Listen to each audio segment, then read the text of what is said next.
Okay, for this segment, we're going to talk for a bit of an extended period of time about our new magazine, Islander, brought to you by lotuseaters.com.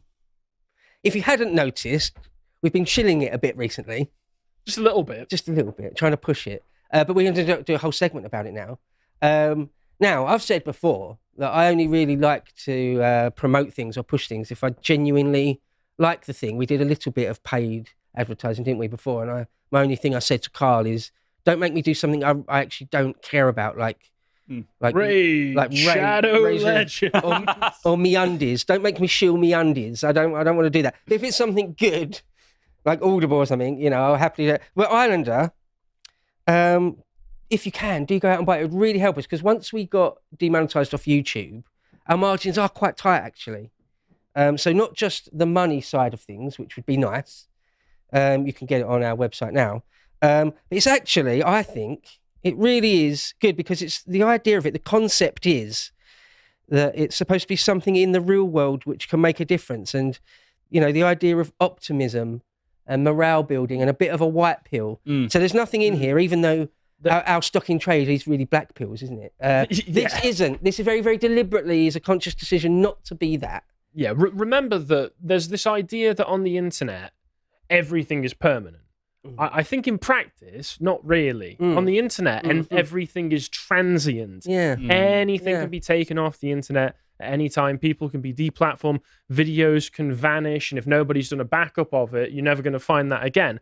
But if you've got this in your home at your bedside table, then as long as you don't lose track of it, it's there with you forever. Yeah. And it seems like it's great that, when something's on digital, it's on the internet digitally, it's there for all time. If someone archives it or just downloads it for themselves, it's on their hard drive for all time. Yeah, okay. But also at the same time, it's completely transient. Who goes back and watches this stuff? It's like taking pictures of a meal you had one time. Yes. Who goes back and looks at all those pictures? Yeah. Who goes back? You put them on Facebook. No one's scrolling back through 4-year-old breakfasts you had. Oh, that looks so tasty. Yeah, right. Yeah. So it's actually really transient. It's both there forever and worthless at the same time, right? Yeah. Whereas the concept of it is that it's supposed to be sort of positive. And, Rory's written in it, and Rory's a very good writer. Mr. Carl Benjamin, our leader, has written a piece in it. I've written 2 pieces in it myself. Been a busy man. Greedy hog. Yeah, well, Rory likes my style. What can I say? Oh, really? Okay. If you don't say so, yeah. That's not from you. That's not coming from you. That's coming from Rory. Yeah, right. Yeah, they're not my words. Not my words. And there is, of course, the venerable Dr. Nima Parvini, a.k.a. AA.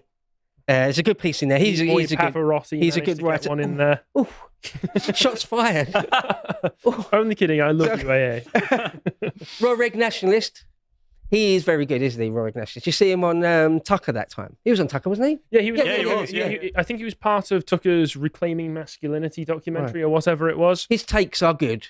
On health, on just masculinity. And he publishes Man's World with Passage Press as well. Right. Well, just say there on the aesthetic.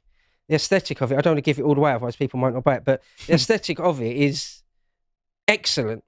It really is excellent. I mean, again, I'm probably best not to show loads of it to the camera, because otherwise people might not buy it. But just Marlon Brando as an ancient Roman smoking a cigarette. I mean, what's not to like? That's just an example.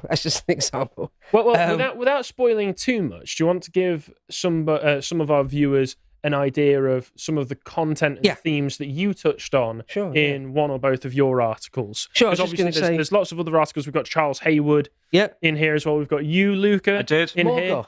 Morgoth is in here. Morgoth. Now, if I could take a quick moment to sing Morgoth's praises. I've never met the man.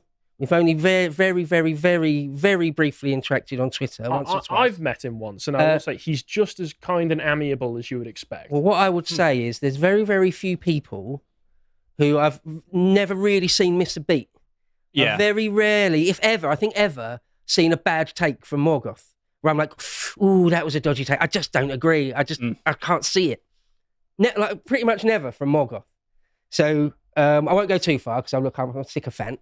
But Morgoth's in there, and it's material you won't get on our website. It's not going to be on his Substack. No. So if you want to read it, you got to buy the magazine. There's other people. You've got one in there. Yeah, I wrote one, which will be part of sort of an ongoing series, hopefully. So I'll actually have one in the series of this with each publication.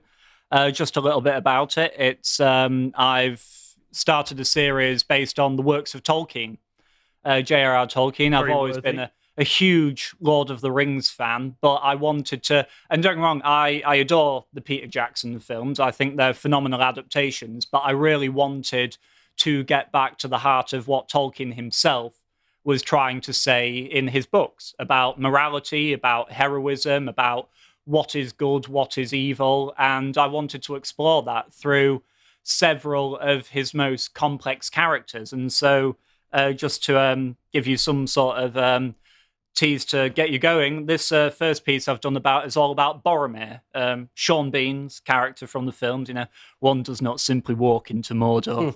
But you know, that's what I've. With a genuine northern accent as well. Brilliant. Oh yeah, that's close enough. Yeah, Richard Sharp himself. But yeah, so yeah, that's mine, and you can if you buy it, you can have a look at what I've written about that. Yeah, there's even I keep forgetting, but I flicked around here. There is even an essay from returning guest contributor Thomas Dowling. I was just going to mention, who you may remember from the podcast from back in the day. We do still associate with him, and he's written a very, very interesting essay. For anybody guessing, yes, it is about Hegel.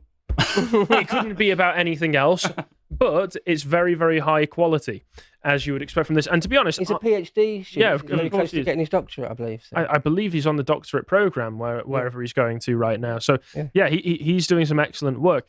And I'll say I'm not in this, but when the second issue comes out, I think we're aiming for something like a quarterly kind of release schedule. That's what I've been told, but I don't take my word on that.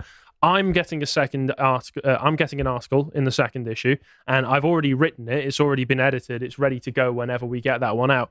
And I saw this because it feels so high quality, so prestigious. It is really high quality. It's nice and thick. It's not a cheap bit of paper. Yeah. It's a genuine. Yeah, piece of work. it kind of inspires you to try a little bit harder, to work a little bit harder. And so I've tried to push myself a little bit, and I think what I've produced, when you get to read it eventually, all of the people, is some of the best written work that I've produced ever, not just for Lotus Eaters, but ever. So I feel that's without Rory saying it. That's just you. Yeah. And I feel, exactly. Those are my words, and you can quote me on them. So I feel it's a privilege to be part of something that feels very legitimate. Yeah. I'm not sure whether it will be monthly or quarterly, like LE quarterly, like GQ, LQ. Would it be that? I don't know. Yeah, again, the aesthetics, just like a badass dude climbing a mountain, is a bit Rorig nationalist sort of stuff. Well, it's supposed to be vitalist, inspirational aesthetics. Yeah, no, absolutely. Harkening back to European myths and legends and the spirit of Europe and the spirit of the British. Yeah. So one of the things I wrote in it was just sort of a kind of a statement of intent, sort of thing, like what it is. You know, because the Lotus Eaters is obviously a reference to Homer's Odyssey, the Isle of the Lotus Eaters. There's all sorts of sort of odd connotations to do with that. So to be clear about Islander, the magazine, brought to you by lotuseaters.com, available at lotuseaters.com. Pre-order now. It's just talking about how, you know, we'd like to be able to provide something that exists in the real world physically, that you can keep for all time, and that isn't just like a sort of a throwaway black pill. You know, we've done that. Hopefully we can move some way beyond that paradigm. I think people are screaming out for that a bit now. It's like, okay, we got it. We're black pilled. We've got it. We know, especially people in our circles, our audience. Sure. People that are adjacent to us. It's like, me. Yeah, we you can get too black pilled, right? We get it. So what is next? What is to be done? What can be done? Well, we should start that conversation. This magazine is all part of that. We don't just need endless sort of Peter Hitchens telling you to give in. It's all over. You know, we're done with that. I don't want defeatists and doomers. They're just poison. Don't need them. So he won't be contributing. Well, I don't know. Well, Carl said maybe we could get a nostalgia piece from him. Well, that's another thing for future issues. We hopefully will get bigger, more established, more famous people if we can. I mean, Carl Anybody and who's willing to Connor and a few of contribute. us, but mainly Carl, have got all sorts of connections. You know, we've got our fingers crossed. I won't name any dropping names. We've got our fingers crossed for a few Tony Blair. sort of very big hitters. You know, yeah. Could you imagine though? Tony Blair reveals all. How I Got Away with It by Tony Blair in Islander magazine. Yeah, we're aiming for like Tucker. We'll get Tucker to write a piece. No, I don't know. Of course not. But yeah, in the sort of statement of intent here, just talking about you know, having the metaphor of an island, an oasis in an ocean of black pills. Mm. You know, in an ocean of despair, there's sort of an island of hope in some way. Yes. Which is very much what my article on Boromir leads into, actually. It's That's about what all the pieces, more in various ways. Are about. Sorry, go ahead. No, I was just saying it's about, you know, that conflict within yourself, giving you reasons to hope and carry on when things seem darkest and bleakest. And so it's one of those things. There's that. I know you're not a particular fan of the quote, Bo. The what's it, Spengler one? What is it? Optimism is cowardice. But it's one of those that I think people are more inspired to live with hope than without it, and they will push themselves to achieve more and do more with their lives if you have a reason to believe that it can come to something good in the end. I will say that the Spengler quote works a lot better in context of the book Man and Technics that it's featured in. I think when it's wrenched of its context, it becomes more just a statement of doomerism, where it's a bit more than that. But carry on. I think Spengler lived in a different time to us and had a whole different set of things going through his memory banks to what we're dealing with in Britain in the 2020s. So it's just a different thing. But yeah, I've got no time for despair and pity parties. No, buck up. We're going to do this. Get with the program. Get in. We're going to turn this around. There's nothing that can't be done. You're literally the get in, loser. We're going to save the West meme right now. Yeah. It's going to happen. No, here I stand. I can do no other. No, I'm not going anywhere. No, Peter. I'm not going to run away to somewhere. No, Nick Griffin. I'm not going to go and live in bloody Poland until 2 generations go by and then start the Reconquista. No. Well, also everything that's happening here is either already happening where we could go, or is going to happen in about 5 years, wherever we could go. So the times they are changing. It's a new generation. You know, past performance is not indicative of future results, is it? Just because attempts in the past have failed, Nick Griffin, doesn't mean that we are doomed for all future generations till the end of time to fail. It doesn't mean that. No. We are the music makers. We are the dreamers of dreams. There's nothing that can't be done. The future's not yet written, etc., etc., etc. This magazine, as I say here, is a bastion against the rising tide of anti-Western propaganda. It's just, it's just one small piece, one small chink, one small chain, one small link in the armour. It's something, right? You have to build movements from scratch often. And you have to build them with sentiment as well. Yes. And with aesthetics. Nobody was ever convinced from a purely abstract, theoretical, statistics-based argument. They get to where they are through feeling. Yeah. But you can tell in the tone of someone's voice when they hold something to be a genuine conviction. You can't really fake your sincerity in many ways. You either feel something on a passionate level, you either feel patriotic, and that will show through in your conduct and how you carry yourself, or you don't, and we'll know if it's just lip service or if it's a real deal. And just one other thing on the aesthetic and what you were talking about of something real in the real world. I will say, what we've got up on screen right now, I wish this was real. I wish I could go through a CEX bargain bin of PS2 games and find this glorious little ditty somewhere in the real world. And if, as Lotus Eaters expands and gets bigger, I want to be in charge of making this a reality. Whatever this game would be, a strange Far Cry-esque salsa Donald Trump versus Mecha Biden, first-person shooter, action RPG set in an island that's also Roman Athens, maybe, that's huge, terrific, and bigly. 5 out of 5 from Anita Sarkeesian herself. I want this.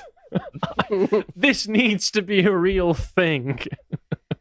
Yeah, I get sort of Vice City vibes off of it. Oh, yeah. But set on an island that's also Athens. Yeah, yeah, it's great. It's great. It's going to be huge. It's going to be huge. It's going to be terrific.